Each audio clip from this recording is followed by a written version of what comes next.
Bonjour et bienvenue dans cet épisode de Breaking Cash, le podcast produit par Veracash. Aujourd'hui, nous allons décortiquer un sujet souvent complexe, mais essentiel à la compréhension de l'économie mondiale, les taux directeurs.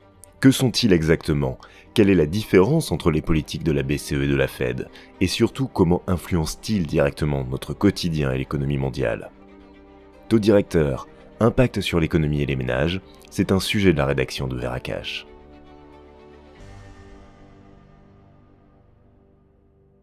Le taux directeur est l'un des principaux outils de la politique monétaire des banques centrales, utilisé pour réguler l'économie d'un pays ou d'une zone monétaire.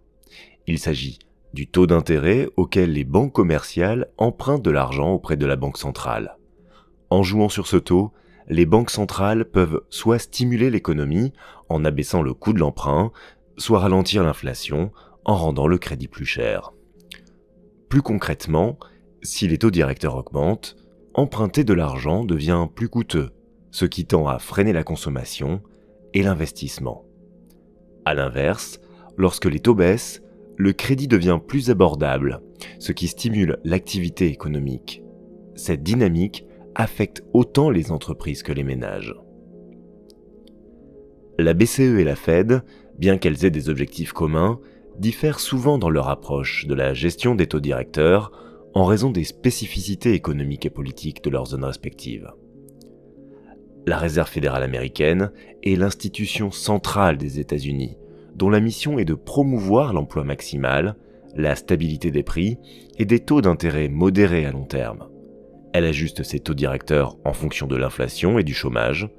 Aux États-Unis, la politique monétaire est généralement plus réactive au cycle économique et plus flexible.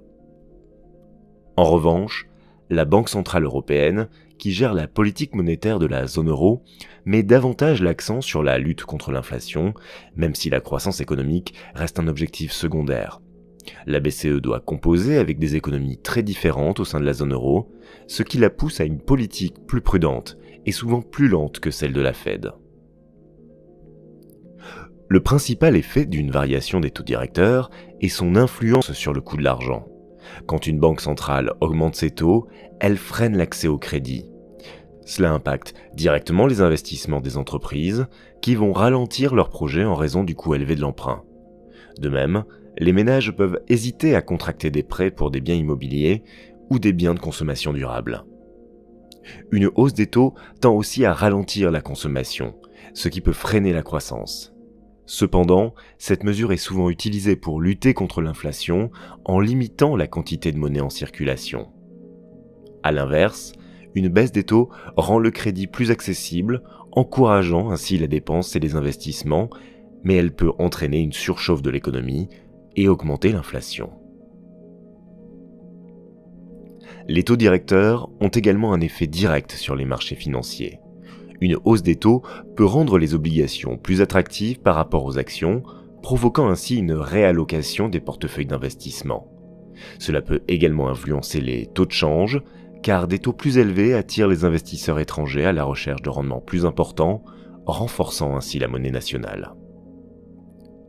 Au niveau des ménages, les taux directeurs influencent directement les prêts immobiliers, les prêts à la consommation et même le rendement de certaines formes d'épargne. Une augmentation des taux rend les prêts plus coûteux et freine donc la demande de crédit. Cela peut rendre plus difficile l'accès à la propriété ou l'achat de biens coûteux. D'autre part, lorsque les taux baissent, l'accès au crédit devient plus facile, favorisant ainsi la consommation. Mais attention, une baisse des taux directeurs, si elle est mal gérée, peut aussi alimenter des bulles spéculatives, notamment dans le secteur de l'immobilier, rendant l'argent trop facile. Les ménages doivent donc être vigilants face à ces fluctuations qui peuvent avoir des conséquences directes sur leur quotidien et leur niveau de vie. En conclusion, les taux directeurs sont des leviers puissants de l'économie, influençant à la fois la consommation, l'investissement et les marchés financiers. Que ce soit en Europe avec la BCE ou aux États-Unis avec la Fed, chaque variation de taux a des répercussions mondiales, affectant directement nos décisions financières et économiques. Pour comprendre comment gérer son épargne et ses investissements dans ce contexte, il est essentiel de rester informé sur les politiques monétaires des banques centrales. Merci d'avoir écouté cet épisode de Breaking Cash, le podcast de Veracash.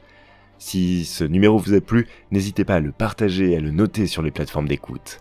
À très bientôt pour de nouvelles analyses économiques.